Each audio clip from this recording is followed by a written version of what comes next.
Hi everyone, welcome to third video in the Python tutorial series. ఈ వీడియోలో మనం variables గురించి డిస్కస్ చేద్దాం. వేరియబుల్స్ అంటే ఏంటి, వేరియబుల్స్ని ఎలా డిక్లేర్ చేస్తాం, వేరియబుల్స్ని ఎలా యూజ్ చేస్తాం. సో వేరియబుల్స్ అంటే ఏంటి అనేది మనం ఈ వీడియోస్లో డిస్కస్ చేద్దాం. అంతకంటే ముందు అసలు పైథాన్ని ఒక క్యాలిక్యులేటర్ లాగా ఎలా యూజ్ చేయొచ్చు అనేది కూడా మనం చూద్దాం. సో నేను ఇప్పుడు ఐడియల్లీ ఓపెన్ చేశాను, అంటే ఇంటరాక్టివ్ మోడ్ ఓపెన్ చేశాను. What is interactive mode, what is script mode అనేది నేను నెక్స్ట్ వీడియోలో మీకు చెప్తాను. సో ఐడియల్లీ ఓపెన్ చేసి నేను జస్ట్ 2+5 అని ఇచ్చాను. So I got 7. 3 × 3 అని ఇస్తాను, లేదా 3 × 4 అని ఇస్తాను. I got 12. ఇలా నేను ఒక సింపుల్ క్యాలిక్యులేటర్ లాగా యూస్ చేయగలుగుతున్నాను. ఒకసారి నేను ఐడియల్లీ ఓపెన్ చేసి నేను ఏదైతే మ్యాథమెటికల్ ఆపరేషన్స్ చేయాలి అనుకుంటున్నానో ఆ మ్యాథమెటికల్ ఆపరేషన్స్ అన్నీ నేను ఇక్కడ చేయొచ్చు. సో ఒక పైథాన్ని ఇక్కడ నేను ఒక సింపుల్ క్యాలిక్యులేటర్ లాగా యూస్ చేయొచ్చు. నాకు డివిజన్స్ అయినా ఎడిషన్స్ అయినా ఏవైనా కూడా ఇక్కడ నాకు యూస్ చేసుకోవచ్చు. కానీ ఇలా యూస్ చేస్తున్నప్పుడు నేను ప్రతిసారి నాకు ఇప్పుడు 10,000 అనేది ఉంది. ఈ 10,000కి నేను సమ్ క్యాలిక్యులేషన్స్ చేయాలి, but not at the right now. So 10,000 + 5,000, మళ్ళీ కొన్ని లైన్స్ ప్రోగ్రామ్ రాసిన తర్వాత 10,000 + 2,000, మళ్ళీ కొన్ని లైన్స్ ప్రోగ్రామ్ రాసిన తర్వాత సో ఇలా నాకు వేరియేషన్స్ వస్తూ ఉంటాయి. సో ఈ వేరియేషన్స్ వచ్చేటప్పుడు నేను నా వాల్యూని, నా కంటెంట్ని ఒక కంటైనర్లో పెట్టుకోవాలి. ఆ కంటైనరే వేరియబుల్. వేరియబుల్స్కి చాలా డెఫినేషన్స్ ఉన్నాయి. సో బట్ మనం బ్రీఫ్గా అసలు వేరియబుల్ ఏం జరుగుతుంది అని చూసి ఆ తర్వాత డెఫినేషన్స్కి వెళ్దాము.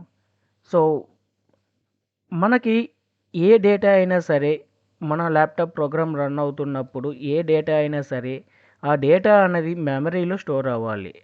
Mostly it will be the RAM. So మనకి ర్యామ్లో వచ్చేసరికి జనరల్గా 1 GB, 2 GB లేదా 4 GB, 5 GB అని ఉంటుంది. సో ఒక మెమరీ లొకేషన్లో 8 బిట్స్ స్టోర్ చేయగలుగుతాం అనుకుందాం.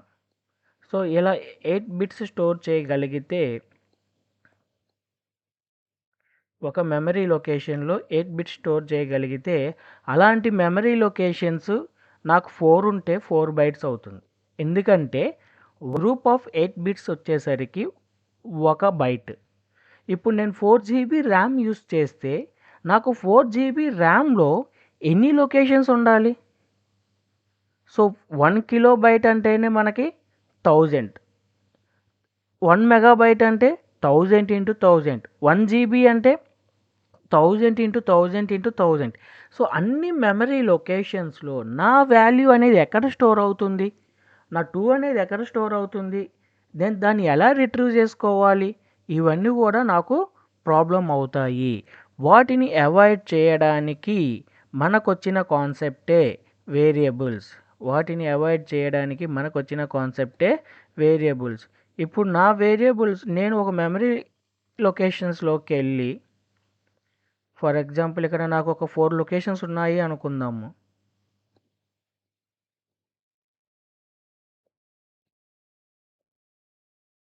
ఓకే, 5 లొకేషన్స్ వచ్చాయి. ఈ 5 లొకేషన్స్లో నేను డేటాని ఇక్కడ 4 అని స్టోర్ చేస్తాను. ఈ మెమరీ లొకేషన్లో 4 ఉంది, ఈ మెమరీ లొకేషన్లో 8 ఉంది. కానీ ఈ డేటాని ఎలా రిట్రీవ్ చేసుకోవాలి? నేను రిట్రీవల్ కోసమే నేను వేరియబుల్ అనే కాన్సెప్ట్ యూస్ చేస్తాను. సో ఇప్పుడు నేను ఎక్కడో ఒక లొకేషన్లో a = 8 అని ఇస్తాను. a = 8 అని ఇస్తే ఈ 8 వచ్చేసరికి ఈ మెమరీ లొకేషన్కి రెఫర్ అవుతుంది. b = 4 అని ఇస్తే ఈ b వచ్చేసరికి ఈ మెమరీ లొకేషన్కి రెఫర్ అవుతుంది. నెక్స్ట్ టైం నేను b వాల్యూని రీడ్ చేయాలి అన్నప్పుడు, 4ని రీడ్ చేయాలి అన్నప్పుడు నేను b అనే నేమ్ ఇస్తాను. ఎందుకంటే ఈ మెమరీ లొకేషన్లో ఉన్న కంటెంట్కి, ఫర్ ఎగ్జాంపుల్ ఇది వచ్చేసరికి 0001 అనుకున్న మెమరీ లొకేషన్స్ కూడా మనకి బైనరీలోనే ఉంటాయి. ఈ మెమరీ లొకేషన్లో ఉన్న కంటెంట్కి నేను బి అనే వేరే నేమ్ ఇచ్చాను. సో నెక్స్ట్ టైం ఈ కంటెంట్ని నేను ఎప్పుడు రిట్రీవ్ చేసుకోవాలి అన్నా, ఈ కంటెంట్ని ఎప్పుడు రీడ్ చేయాలి అన్నా ఈ నేమ్ యూజ్ చేసే నేను రీడ్ చేస్తాను. సో అందుకని నేను వేరియబుల్స్ని నేమ్డ్ మెమరీ లొకేషన్స్ అని కూడా అనొచ్చు. నేను ఒక వేరియబుల్ని నేమ్డ్ మెమరీ లొకేషన్ అని కూడా రిఫర్ చేయొచ్చు. ఎందుకు అంటే ఈ ఈ మెమరీ లొకేషన్ ఈ మెమరీ లొకేషన్లో నాకు 4 స్టోర్ అయ్యి ఉంది. నేను మెమరీ లొకేషన్స్ని ఇక్కడంటే 5 ఉన్నాయి కాబట్టి 3 డిజిట్స్ సరిపోయింది. నాకు రియల్ టైంలో 10s 100s ఉంటాయి. సో కాబట్టి ఈ డేటాని నేను రీడ్ చేయాలి అంటే మెమరీ లొకేషన్ని బేస్ చేసుకొని నేను రీడ్ చేయడం కష్టం అవుతుంది.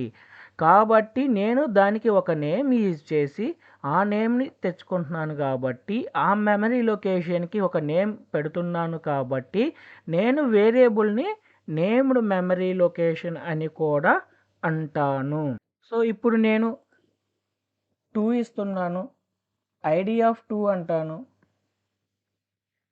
ఐడి అనేది పైథాన్లో ఆ మెమరీ లొకేషన్ని రిట్రీవ్ చేయడానికి యూజ్ అవుతుంది. సో ఐడి ఆఫ్ 2 వచ్చేసరికి దాని యొక్క మెమరీ లొకేషన్ మనకి ఈ వాల్యూ వచ్చింది. ఇప్పుడు బి ఈజ్ ఈక్వల్ టు 2 అంటాను, ఐడి ఆఫ్ బి అంటాను.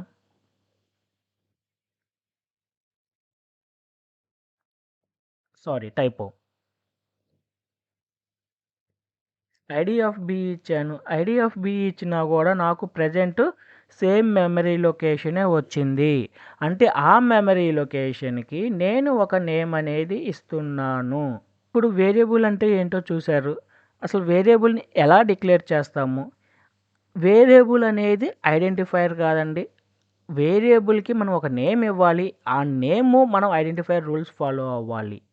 సో వేరియబుల్ కాన్సెప్ట్ అనేది ఒక మెమరీ లొకేషన్కి నేమ్ ఎలా ఇస్తాము, లేదా ఒక డేటా ఒక కంటైనర్లో స్టోర్ అయితే మనం దీన్ని కంటైనర్ కూడా అనొచ్చండి. ఇప్పుడు నేను ఒక కంటైనర్ ఒక డేటాని ఒక కంటైనర్లో పెట్టేసి నేను ఒక కంటైనర్ దీనికి 8 అని పెట్టేసి దీనికి ఒక నేమ్ ఇస్తాను.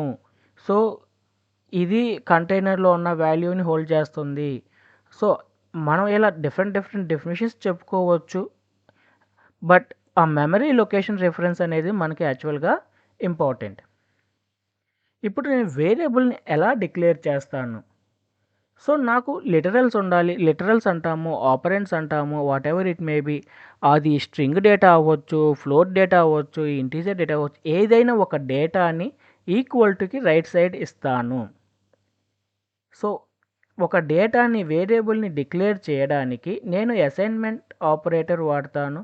అసైన్మెంట్ ఆపరేటర్ అనేది ఈక్వల్ టు, సో దీని గురించి మనం నెక్స్ట్ కూడా డిస్కస్ చేసుకుందాం ఆపరేటర్స్లో.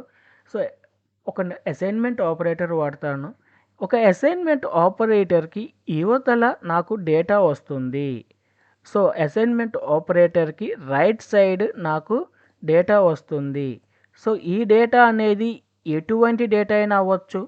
నాకు డైరెక్ట్ నేను 10 ఇవ్వచ్చు, లేదా ఒక స్ట్రింగ్ ఇవ్వచ్చు, లేదా వేరే ప్లేస్ నుంచి డేటాని ఇక్కడికి మూవ్ చేయొచ్చు. సో రైట్ సైడ్ నాకు అవుట్కమ్ అది ఫంక్షన్ కాల్ అవ్వచ్చు, ఏదైనా అవ్వచ్చు. రైట్ సైడ్ అనేది నాకు ఒక డేటా రావాలి. సో అలాగే ఈక్వల్ టుకి లెఫ్ట్ సైడ్ నేను ఒక నేమ్ ఇస్తాను. ఆ నేమ్ని నేను వేరియబుల్ నేమ్ అంటాను. సో ఇక్కడ నాకు వేరియబుల్ నేమ్ ఉండాలి. సో ఇక్కడ నాకు వేరియబుల్ నేమ్ ఉండాలి. సో లెఫ్ట్ సైడ్ వచ్చేసరికి వేరియబుల్ నేమ్, రైట్ సైడ్ వచ్చేసరికి నాకు డేటా. సో ఈక్వల్ టు అనేది అసైన్మెంట్ ఆపరేటర్, ఈక్వల్ టు అనేది అసైన్మెంట్ ఆపరేటర్. ఇది వచ్చేసరికి వేరియబుల్ నేమ్, ఇక్కడ వేరియబుల్ నేము, ఇక్కడ అసైన్మెంట్ ఆపరేటర్ ఏఎస్ఎస్. ఆపరేటర్స్ మళ్ళీ మనం డిస్కస్ చేద్దాము. ఇది వచ్చేసరికి అసైన్మెంట్ ఆపరేటర్స్. తర్వాత ఇది వచ్చేసరికి కంటెంట్ అన్నా డేటా అన్నా కూడా మనకి రెండు సేమే. ఒక వేరియబుల్ని మనం ఇలా డిక్లేర్ చేస్తాము. ఇది basic way of declaring the variables అండి. మనకి డిఫరెంట్ వేస్లో డిక్లేర్ చేసుకోవచ్చు. At a time three variables, at a time 4 variables. So ఇలా డిఫరెంట్ వాల్యూస్ ఉన్నాయి. ఈక్వల్ టుకి రైట్ సైడ్ది వాల్యూగా ట్రీట్ చేసుకొని లెఫ్ట్ సైడ్ది వేరియబుల్గా ట్రీట్ చేసుకుంటే మనకి డిఫరెంట్ వేస్లో వేరియబుల్స్ ఎలా డిక్లేర్ చేసుకోవాలి అన్నది ఇప్పుడు చూద్దాం. సో సింగిల్ వేరియబుల్,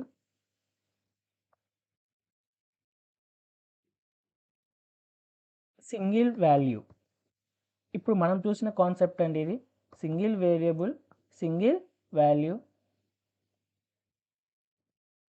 తర్వాత వచ్చేసరికి single variable,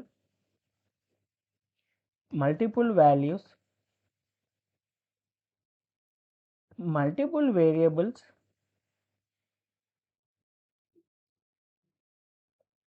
single value, multiple variables, multiple values. So first scenario చూసుకుంటే నేను first under score var equals to 10 అని ఇస్తున్నాను. సో తర్వాత ఎప్పుడైనా ఈ 10ని రీడ్ చేయాలి అంటే ఫస్ట్ అండర్ స్కోర్ var ఇస్తాను. సో ఇక్కడ నాకు ఎన్ని వాల్యూస్ ఉన్నాయండి? మొత్తం ఒక వాల్యూ ఉంది, ఒక వేరియబుల్ ఉంది. సో ఇది single value, single variable, single variable, single value. అలాగే ఏ ఈజ్ ఈక్వల్ టు 20 అని ఇస్తాను.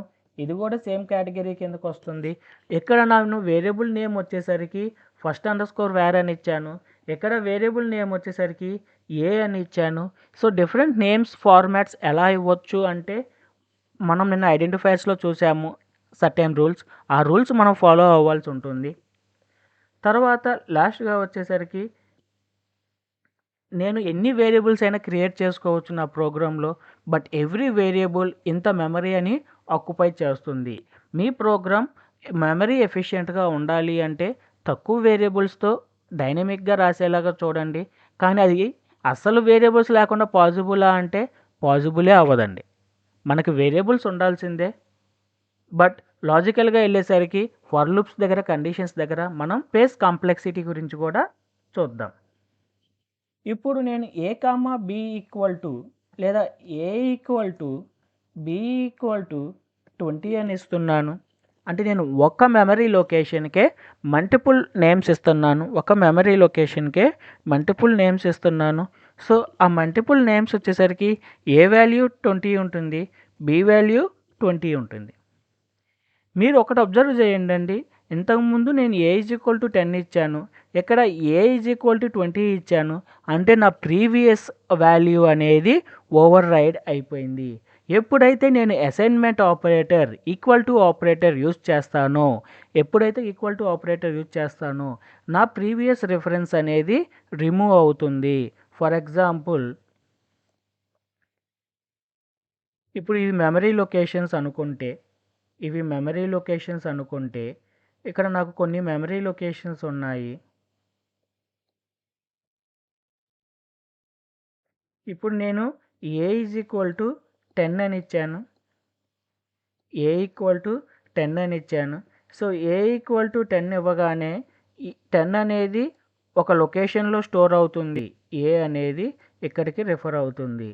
నేను నెక్స్ట్ సినారియోలో ఏ ఈక్వల్ టు 20 అని ఇస్తే ఈ ఓల్డ్ రిఫరెన్స్ ఏదైతే ఉందో అది రిమూవ్ అయిపోతుంది. ఇప్పుడు ఈ రిఫరెన్స్ ఉండదు. నాకు 20 అనేది వేరే లొకేషన్లో ఎక్కడో స్టోర్ అవుతుంది. సో ఇక్కడ 20 ఉంది అనుకుందాము. సో ఇప్పుడు ఏ రిఫరెన్స్ వచ్చేసరికి ఇది ఉంటుంది. నెక్స్ట్ టైం నుంచి నేను ఎప్పుడైతే ఏ అనిస్తానో నాకు ప్రీవియస్ రిఫరెన్స్ అనేది డిలీట్ అయిపోతుంది. మనం ఒక్కసారి ఒక వేరియబుల్, ఒక మెమరీ లొకేషన్కి రిఫరెన్స్ ఇచ్చి తర్వాత ఆ రిఫరెన్స్ని రిమూవ్ చేయాలని న్యూ వాల్యూ ఇస్తే ఎప్పుడైతే ఈక్వల్ టు వాడతామో అప్పుడు ఓల్డ్ రిఫరెన్స్ రిమూవ్ అయిపోయి న్యూ రిఫరెన్స్ అలొకేట్ అవుతుంది. సో ఈ కాన్సెప్ట్ చూస్తే ఇప్పుడు మనకి 2 వేరియబుల్స్ ఉన్నాయి. కానీ 2 వేరియబుల్స్కి వాల్యూ మాత్రం ఒకటే ఉంది. అంటే multiple variables single value, multiple variables single value. నేను నెక్స్ట్ వచ్చేసరికి సి ఈక్వల్ టు 10, 20, 30 అని ఇస్తాను. సో ఇప్పుడు నాకు సిలో 3 వాల్యూస్ కూడా అవైలబుల్ ఉంటాయి. సిలో 3 వాల్యూస్ కూడా అవైలబుల్ ఉంటాయి. సో ఈ కాన్సెప్ట్ని మనం సింగిల్ వేరియబుల్ మల్టిపుల్ వాల్యూస్ అంటాము. దీన్నే పైథాన్లో మనం ప్యాకింగ్ అని కూడా అంటాము. టుపుల్స్ డిస్కస్ చేసినప్పుడు మనం ఈ ప్యాకింగ్ గురించి డిస్కస్ చేద్దాం. సో నెక్స్ట్ వచ్చేసరికి A comma B C equals to 10, 20, 30. So ఇప్పుడు నాకు రైట్ సైడ్ మల్టిపుల్ వాల్యూస్ ఉన్నాయి, లెఫ్ట్ సైడ్ మల్టిపుల్ వేరియబుల్స్ ఉన్నాయి. సో ఇది మల్టిపుల్ వాల్యూస్ అనే కాన్సెప్ట్. ఏలో 10 ఉంటుంది. ఇది వచ్చేసరికి మనకి ఫస్ట్ ఇన్ ఫస్ట్ అవుట్గా రెఫరబుల్ అవుతుంది. సో ఫస్ట్ వేరియబుల్ ఏదైతే ఉందో అది ఫస్ట్ వాల్యూకి రిప్లికేట్ అవుతుంది.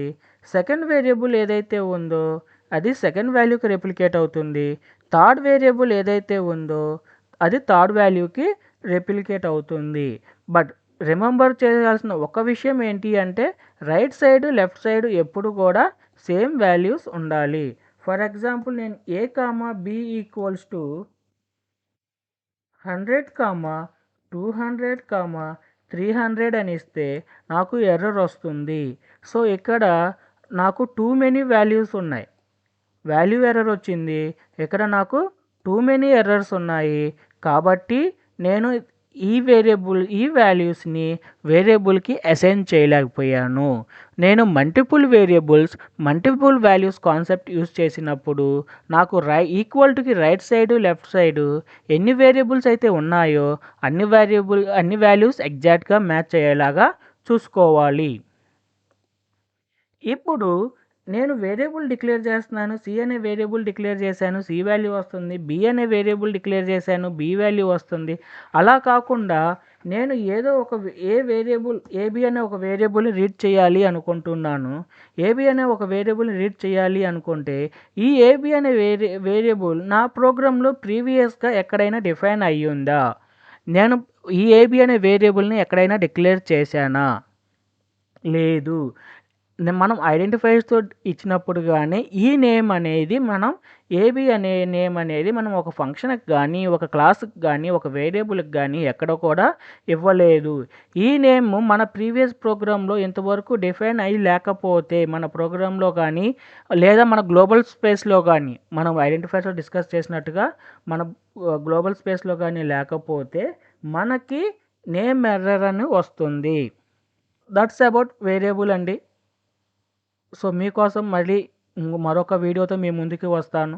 సో అప్కమింగ్ వీడియోస్ ఇంకా మోర్ ఇంట్రెస్టింగ్గా ఉండేలాగా చూస్తాను. మేము ఎప్పుడైనా వీడియో అప్లోడ్ చేయగానే మీకు అలర్ట్స్ రావాలి. మన దగ్గర స్టాక్ వీడియోస్ ఉంటాయి, ఇంట్రాడే స్ట్రాటజీస్ ఉంటాయి, పైథాన్ వీడియోస్ ఉంటాయి, జాంగో వీడియోస్ కూడా మేము ప్లాన్ చేస్తున్నాము. సో ఆర్ఓఆర్ కూడా స్లోగా ప్లాన్ చేస్తున్నాము. సో మనం ఎటువంటి వీడియో అప్లోడ్ చేసినా కూడా మీకు లేటెస్ట్ అప్డేట్ రావడానికి మన ఛానల్ని సబ్స్క్రైబ్ చేయండి. సబ్స్క్రైబ్ చేయగానే పక్కన గంట బెల్ ఉంటుంది, గంట బెల్ని క్లిక్ చేయండి. ఇంతటితో ఈ వీడియో ఎండ్ చేస్తున్నానండి. మీకోసం మరొక వీడియోతో మీ ముందుకు వస్తాను. Thank you.